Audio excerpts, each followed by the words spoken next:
It has always been quite clear to me that what Boruto has been waiting for in order to make his move against Jura has been Kawaki, and the preview for this upcoming chapter confirms this, as we get a comment from the author saying Boruto and Kawaki challenge the Senju, and Boruto is on the bottom right corner of that image because he is not the V-Jump cover back to back. I don't really think it works like that, but for this upcoming chapter, this is the preview that we end up getting. And it's not like this is a surprise to us. This is something that has been foreshadowed for quite some time. And one of the most notable pieces of foreshadowing of Boruto and Kawaki teaming up was in chapter 15, where we had a Boruto who went to Kawaki in order to help him not only get stronger, but tell him his plan on how he will end up defeating the Senju. And that plan clearly includes Kawaki, and they are now moving towards this actually happening, as we have a Boruto and Kawaki who are going to be challenging the Senju in this upcoming chapter.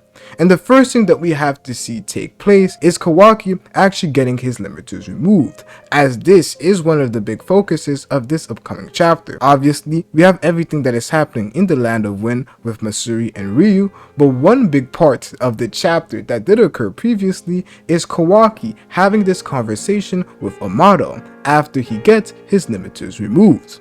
Amado has been a person described to not be able to take torture, so if Kawaki wants to get his limiters removed, he clearly just has to torture Amado, and that process will be quite easy, and it is quite clear that Amado will do it. And the main purpose behind Boruto revealing this to Kawaki is due to the fact that Boruto needs somebody who is relatively strong around his power level to be able to defeat the likes of Jura.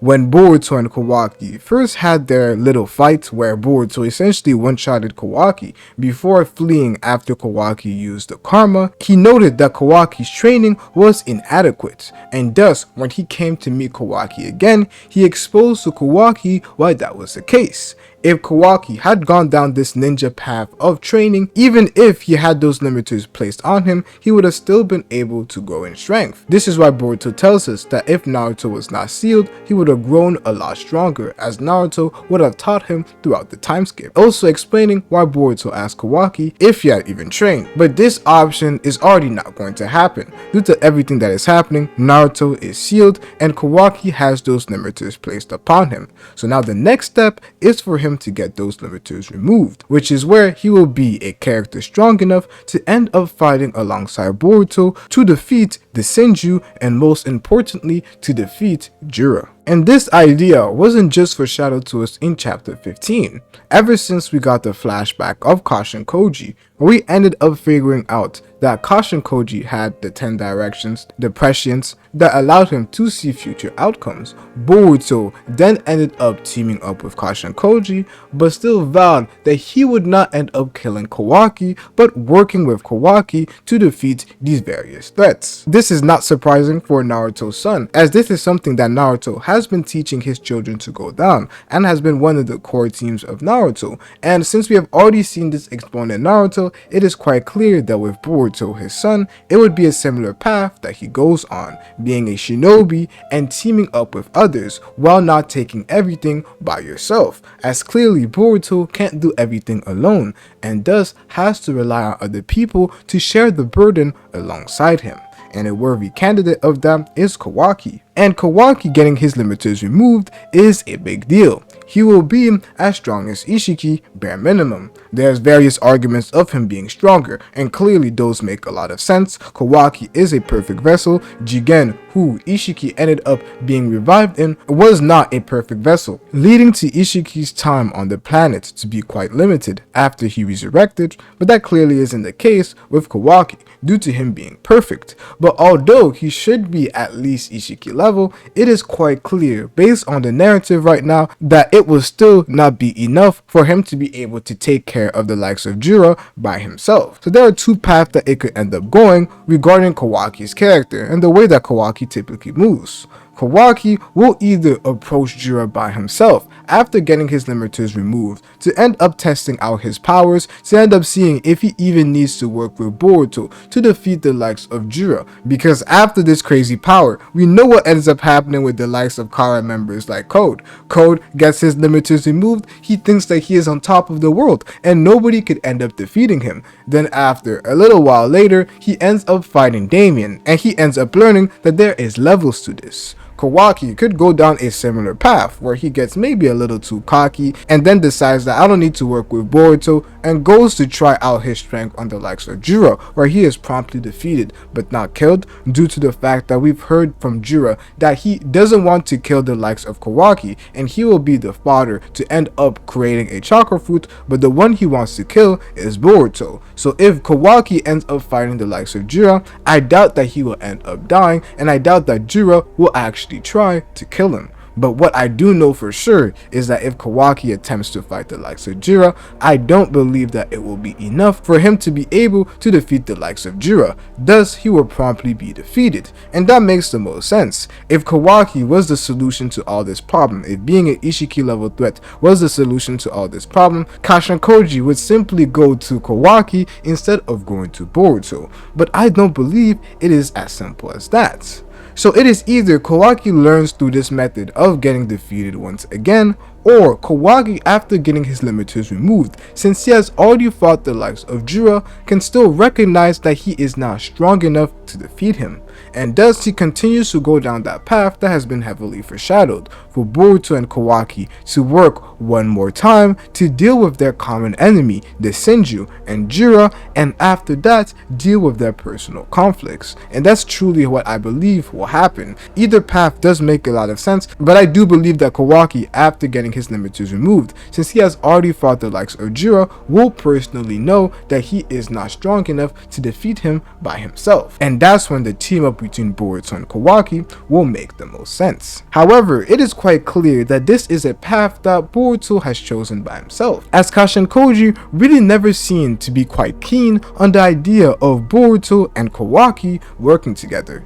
This could be because of the fact that in the future he does know that Boruto and Kawaki will end up fighting against each other, so technically Boruto is making his future opponent a lot stronger in the likes of Kawaki getting his limiters removed, because eventually, as we have also seen in the flash forward, Boruto and Kawaki end up fighting.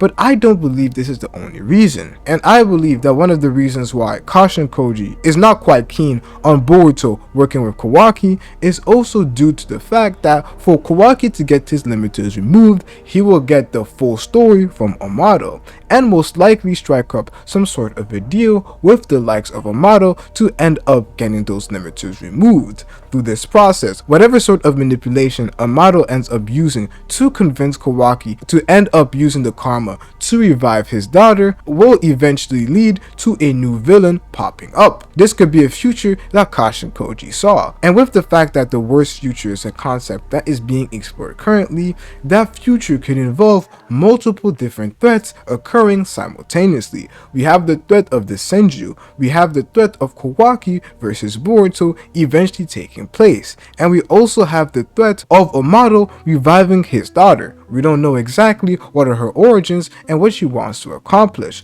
All these different threats combining to each other could ultimately lead to what is the worst future, which is why Kashinkoji didn't seem to be quite happy with the fact that Boruto said that he would not kill Kawaki no matter what. This may be the reason why he didn't look quite happy. But that's just looking at it from Kashinkoji's perspective, because if you look at Boruto's perspective in the matter, you would see that Boruto working with Kawaki actually serves two purposes.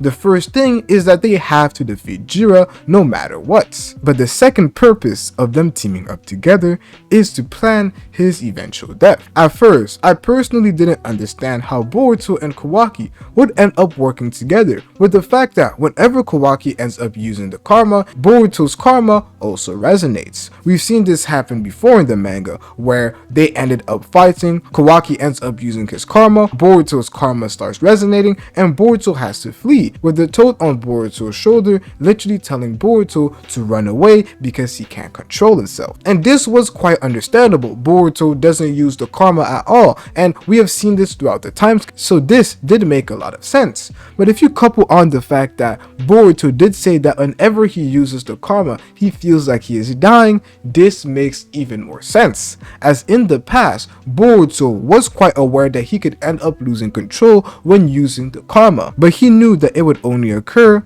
after he takes some sort of injury, both mental or physical. We've seen this all the time with Boruto either running out of chakra and then Momoshiki is able to take control, Boruto having a heart attack and then Momoshiki is able to take control, or Boruto having his eyes scarred and then Momoshiki is able to take control. Those were the criteria. Boruto needs some sort of injury, but now in the time skip, this situation is even worse, as the simple activation of the karma can lead to Boruto not only feeling like Momoshiki is taking over, but feeling like he is dying, which makes Kawaki and Boruto working together even more weird. But that's if you take on the fact that Boruto is planning on living for quite some time. But with the attitude that Boruto has shown throughout the time skip, his main priority is to deal with the Senju, and then after that, he is cool with dying if the future is going to be alright. But that's exactly what he communicated to Kawaki in chapter 15, as he told Kawaki that after his battle, if Momoshiki is to take control, he is free to end up killing him. And it almost seemed like Boruto knows that Momoshiki would end up taking control. As if he was quite confident that Momoshiki would not, he would simply tell Kawaki that no, you don't have to worry, now I'm capable of making sure that Momoshiki would not end up taking over. But Boruto does not do that, which means that he knows that Momoshiki will end up taking control. And with the fact that he has already been planning on working with Kawaki this entire time, I do believe that he is well aware that when they end up teaming up to fight versus Jura, his karma will end up resonating. However, this is exactly what Boruto is counting on, as using the karma at a decisive moment is what Boruto plans on using to end up defeating Jura.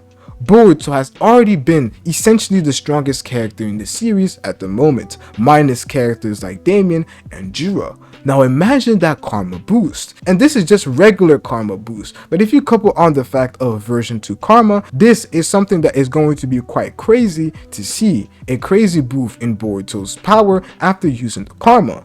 And it's not like Boruto is going to die immediately after using the karma. It takes a period of time where he slowly starts to feel like he is dying, and then Momoshiki will eventually take control. And due to this, Boruto plans on using the karma in a decisive moment during that period of time where he is still feeling like he is dying but is still in control to end up defeating Jura. And after that, the person who will end up stopping Boruto will be the likes of Kawaki. Kawaki, the Otsutsuki killer. The Otsutsuki who kills other Otsutsukis. This is the moment that Kawaki will end up fulfilling that of his character, as we had this being said in chapter 4, where we have Kawaki who tells Sarada that he is an Otsutsuki that kills Otsutsukis. His power only serves to destroy other Otsutsukis, and this statement will truly come to be. This will not be the only statement fulfilled, but other statements connected to Boruto losing control, and Kawaki always saying that he would always be the one to step in when that ends up taking place. We've already seen the likes of Sasuke end up fulfilling their duties when it came to taking over when Boruto ends up losing control, as it was hinted at the fact that Boruto used the karma during that time skip fight between the likes of Code versus Boruto and Sasuke,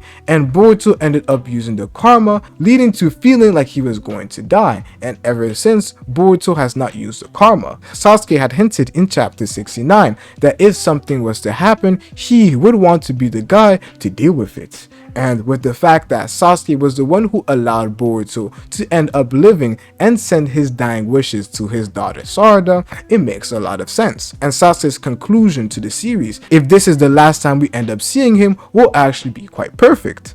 But now we are seeing something similar with the likes of Kawaki, with a Kawaki who killing Boruto would not only fulfill his duties as this so-called Otsutsuki killer, but also the ones that he had made to Boruto in the past, that he would be the one to help Boruto deal with the karma and prevent Boruto from harming his loved ones if Momoshiki was to pop in again.